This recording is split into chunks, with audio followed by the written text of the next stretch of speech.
Now this is the Aston Martin DB12, and with this model, Aston have actually created their own subcategory of car. They don't call it a GT, they don't call it a supercar, they call it a super tourer.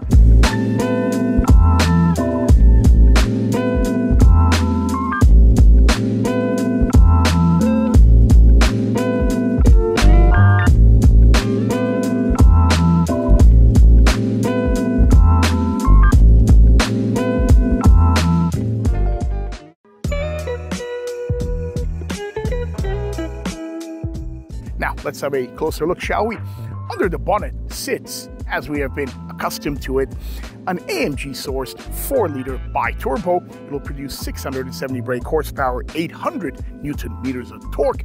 It's paired with a wonderful 8-speed automatic gearbox, and that engine will take you from 0 to 100 in just 3.6 seconds and all the way above 325 kilometers an hour, around 202 miles an hour. Now, the car is a stunner and a half.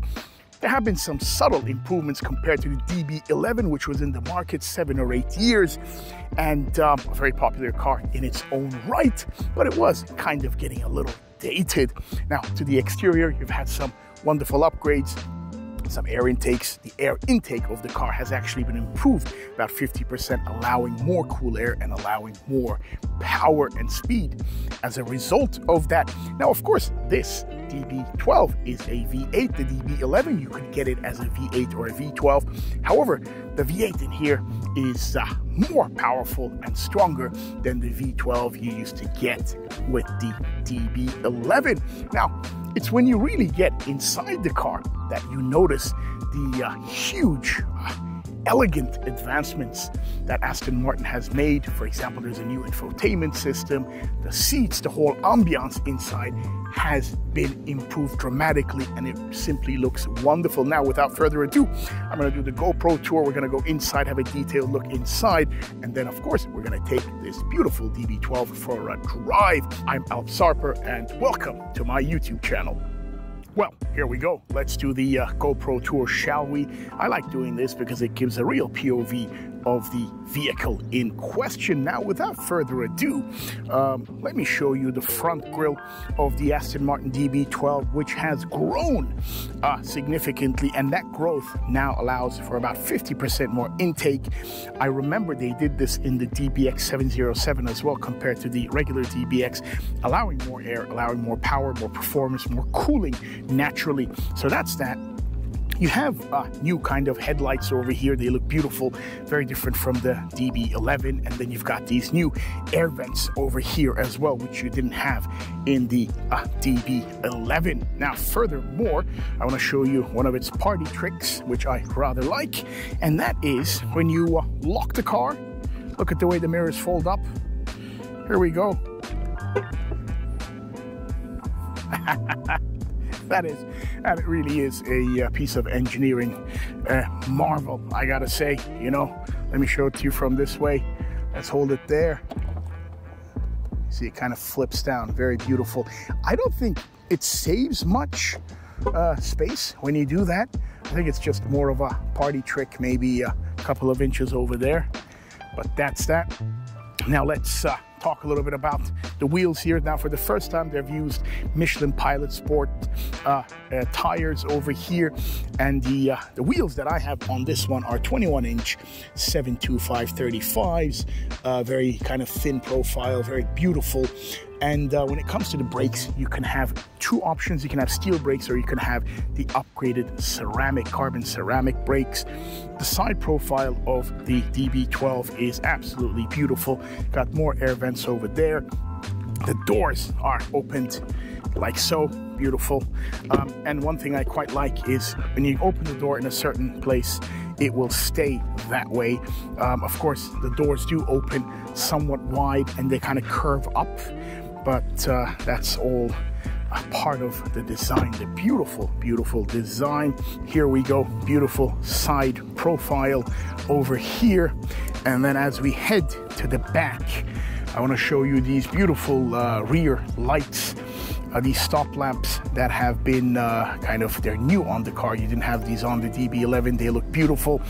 You've got the name Aston Martin printed there, which is, I've read something about this. It's actually part of most brands. Bentley now does it. Lexus now does it. Many cars, they do it.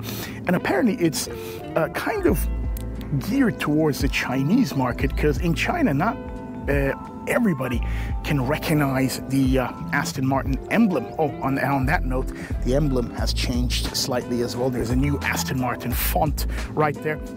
But the brands have now started writing their name, big, bold letters, which I think looks quite nice. And you've got a diffuser that will pop up from here at certain speeds. The boot is unremarkable. You know, I'll show it to you just in case. There is no button for it, so you need to open it with the rather stylish key, or from the inside. So you've got a boot there. Not bad for a super tourer. Super tourer, yeah, that does sound rather nice. And then, so that's pretty much the, you got double exhausts over there, one on each side. And that is pretty much the silhouette, the way this beautiful DB12 looks. And let me show you a little bit of the interior. I am, of course, going to go inside it, give you a detailed tour, but here we go. You've got a beautiful plaque there, hand-built in Great Britain, DB12. Interior, we're going to get to it, but beautiful space to be in, really luxurious. It all really comes together. Plenty of carbon over here as well.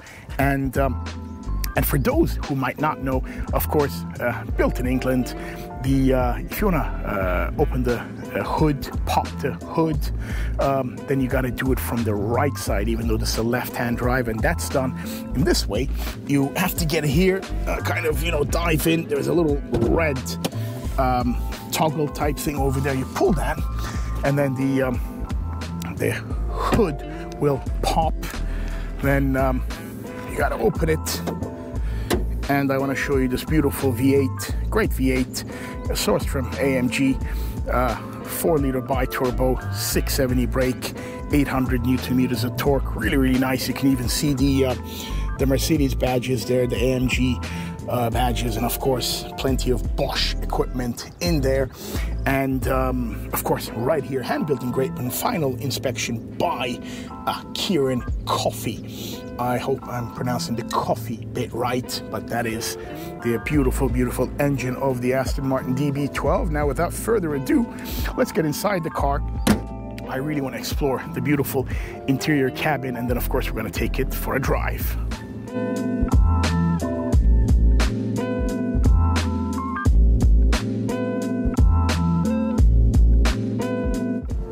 Well, here we go at the interior of the DB12, and I have to say this is one of the most appealing cabins in a GT, in a supercar, in a super tourer that I have been, I gotta say. And let me start by the steering wheel. The steering wheel looks beautiful, very nicely placed. You're can achieve optimum seating position in this car.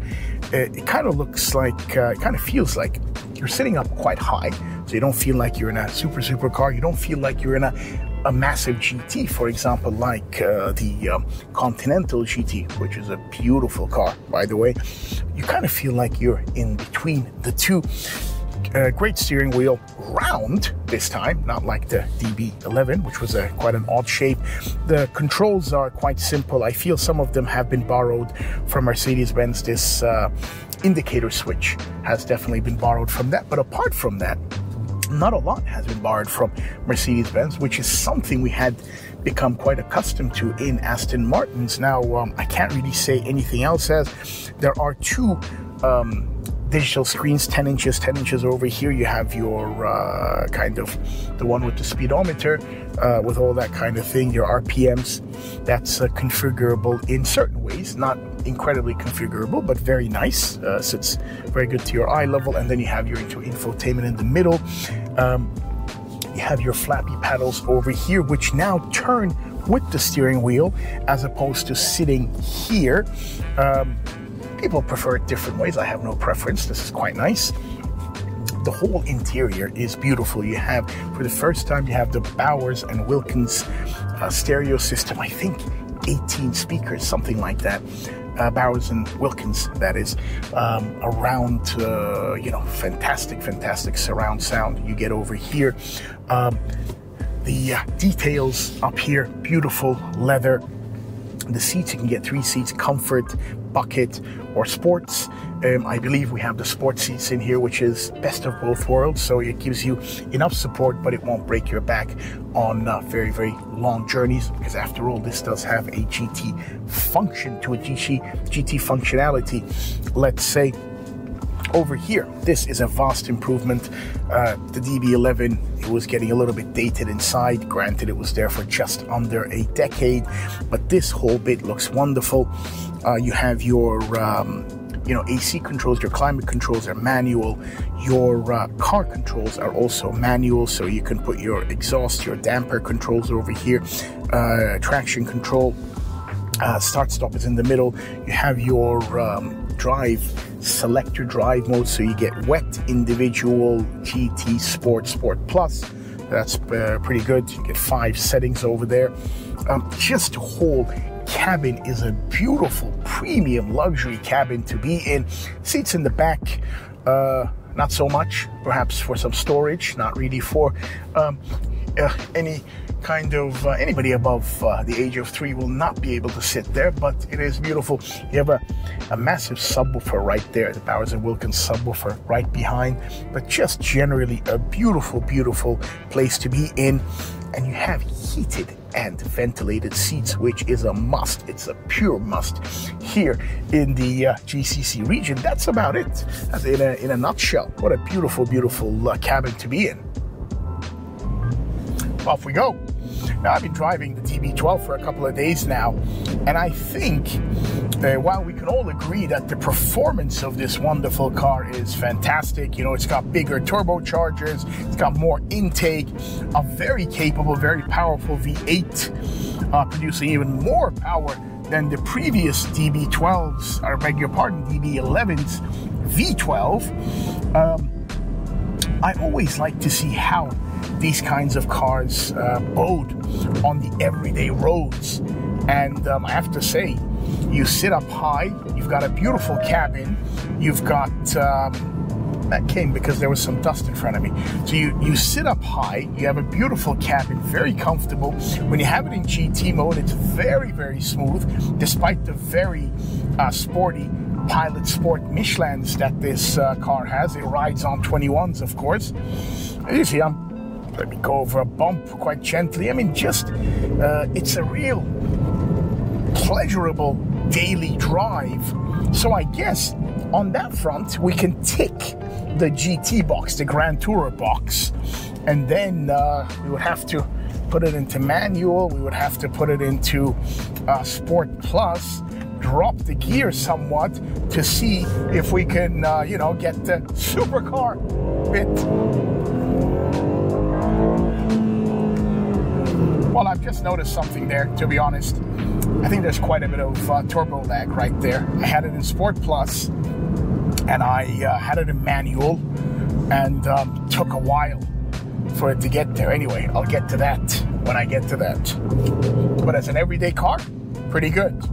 Not pretty good, fantastic.